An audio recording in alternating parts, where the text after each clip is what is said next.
Like and subscribe and click the bell icon to get new video updates.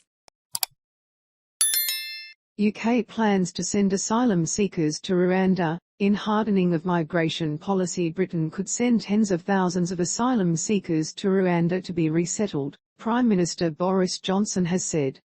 The remarks set out a tougher approach to break people smuggling networks and stem the flow of migrants across the Channel. Concerns over immigration were a big factor in the 2016 Brexit vote, and Mr Johnson has been under pressure to deliver on his promise to take back control of Britain's borders, but his plan drew swift criticism from the opposition and charities. "We must ensure that the only route to asylum in the UK is a safe and legal one," Mr Johnson said.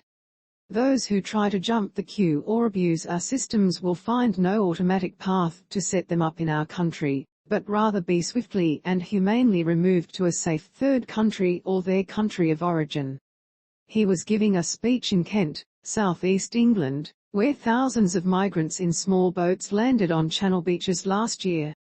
Anyone who has arrived in Britain illegally since January 1 could now be relocated to Rwanda, in East Africa, which would disrupt the business model of people smuggling gangs. "The deal we have done is uncapped, and Rwanda will have the capacity to resettle tens of thousands of people in the years ahead," he said. The plan drew strong criticism from opposition parties, with Interior Minister Priti Patel's Labour Party counterpart, Yvette Cooper, saying it was costly, unworkable and unethical.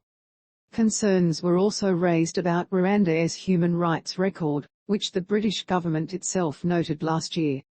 Mr Johnson said Rwanda was one of the safest countries in the world, adding however that the risk of ending up in the country would prove a considerable deterrent over time. Ms Patel signed the partnership agreement in Kigali on Thursday, and presented it at a joint news conference with Rwandan Foreign Minister Vincent Biruta. Mr Biruta said Rwanda's recent history had given it a deep connection to the plight of those seeking safety and opportunity in a new land. Rwanda has already accepted almost 130,000 refugees from numerous countries, including Democratic Republic of Congo, Burundi, Afghanistan and Libya. Rwandan opposition leader Victoire Ingabire said the country was hospitable, but it should first solve its internal problems.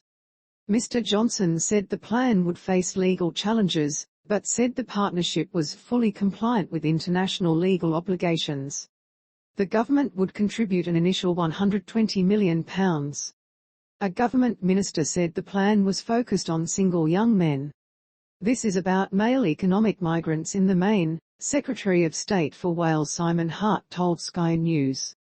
"There is a different set of issues with women and children." Opposition MPs said Mr Johnson was trying to distract from the renewed calls on him to resign after being fined by police on Tuesday for attending a gathering for his birthday in June 2020, when social mixing was all but banned under COVID-19 rules his government had introduced. The new approach will see the Royal Navy take over operational command from Border Force in the Channel, he said, and Greek-style accommodation centres would open in Britain. The head of a refugee advocacy group said the plan violated the principle of granting asylum seekers a fair hearing on British soil. "I think it is rather extraordinary that the government is obsessing with control instead of focusing on competence and compassion," Enver Solomon, chief executive of the Refugee Council, told BBC Radio. Reuters.